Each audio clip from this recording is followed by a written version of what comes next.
Hey,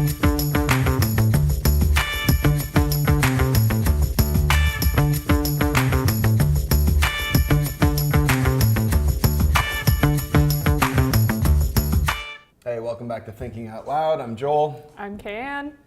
We're glad you're here. Today, this is the question that we are asking is, how will machine learning / AI impact influencer marketing as an industry? You've got some thoughts on it. I have got some thoughts.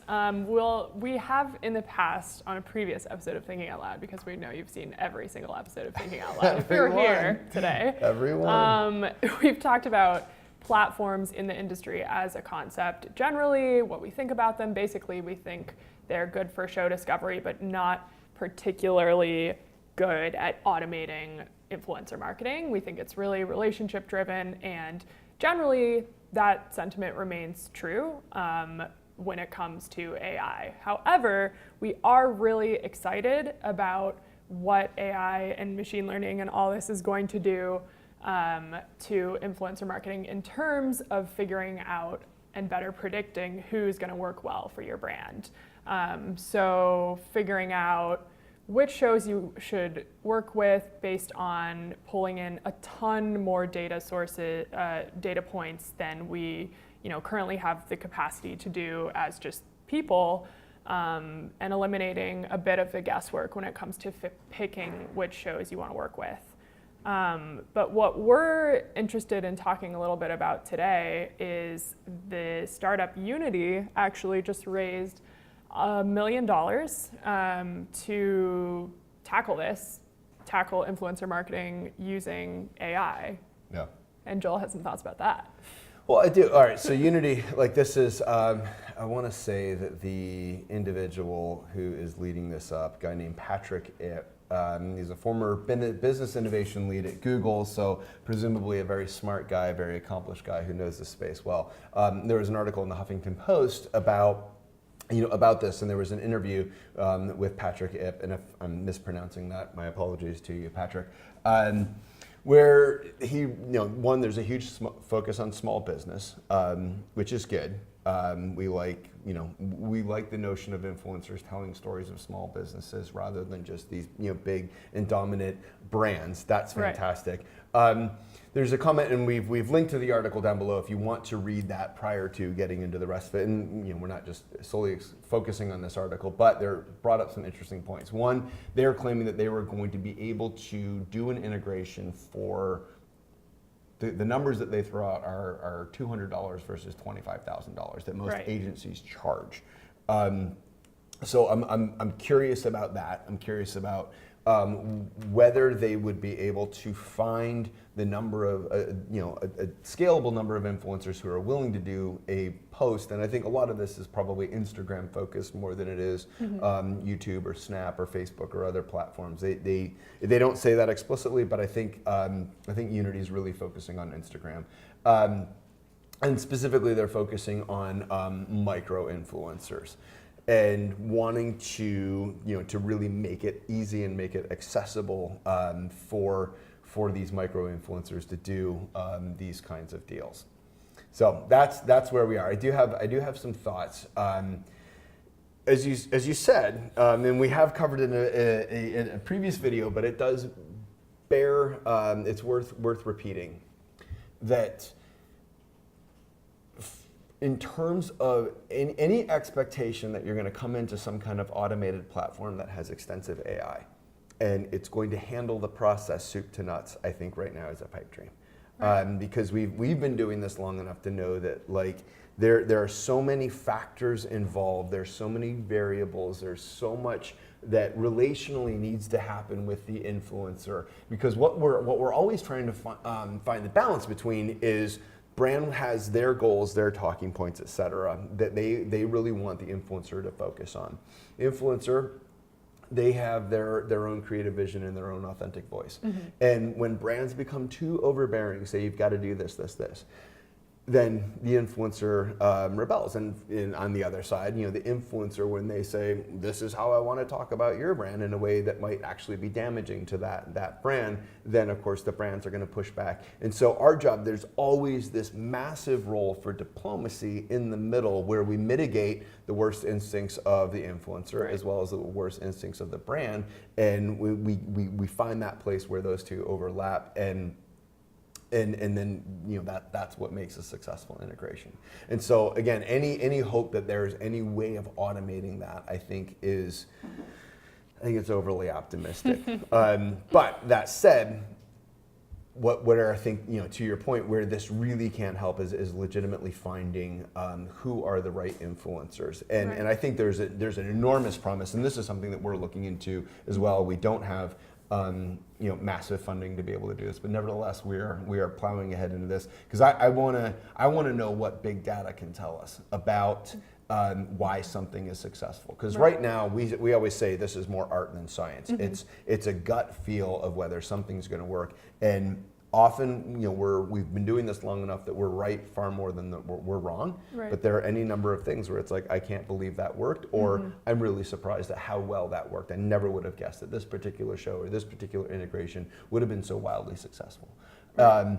And so that piece, that promise, because we could maybe monitor 10 to 20 different variables to say, okay, where did the ad go? What is, on a scale of 1 to 10, how likable? To use political speak, what is the Q factor of this particular influencer? And then try and judge that. How important is content alignment for this particular brand? Some brands, they don't need any content alignment whatsoever. Others, it's really, really critical that there be very obvious content alignment. And the set of metrics that are going to matter are going to completely vary from brand to brand to brand. And that's the other thing. Like, I hope that they take this into account. That there's some brands that'll work for anybody, or there, like I said, there doesn't need to be any content alignment. Others, it's absolutely crucial. So I'm just, all this to say, I'm really actually excited to see what they're going to come up with and how this will matter. Are there other questions that we want to chat about as it's relating to this?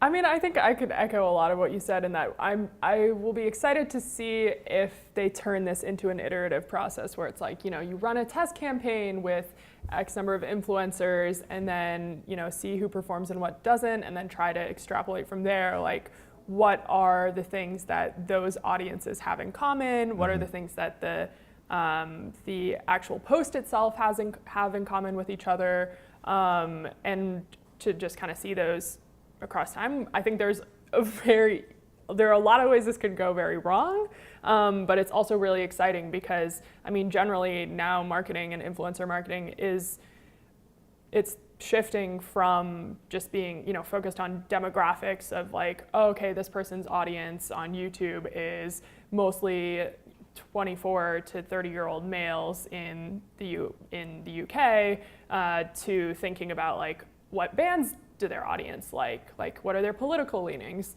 just this generally like psychographic information rather than focus on demographics. And I think that's something that machine learning and AI applying to influencer marketing will help bring to fruition and actually apply to the marketplace. Yeah, no, absolutely. And I think that piece is really significant where, one, YouTube is very limited, and certainly Instagram is very limited to the kind of demographic information that they release to begin with. So, but I think there are brands that are so focused on that that they're like, this is the one metric that we need, and this is the we have to run to this because we know that our customer is only this.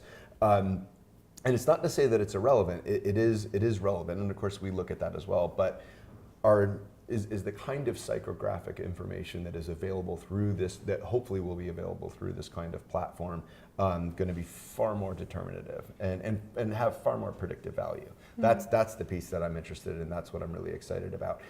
As we look at this, and as we look at the increased automation, there's one caution that I want to throw up again. And again, this was something that Patrick Ip had said. He quoted That influencer marketing is one of the best, if not the best, ways for a company to tell its story. And I want to take issue with that because I think I worry about a brand coming and saying, I want to use influencers to tell our story, or agencies saying, we're going to use influencers to tell our story. And I feel like, I don't know, it pains me when I hear that kind of thing, because it's like, no, these guys are going to have a really bad experience when they go in with that mindset and that perspective, because it's not about them telling your story. It's about them telling their own story and why your product matters to, why it matters to them.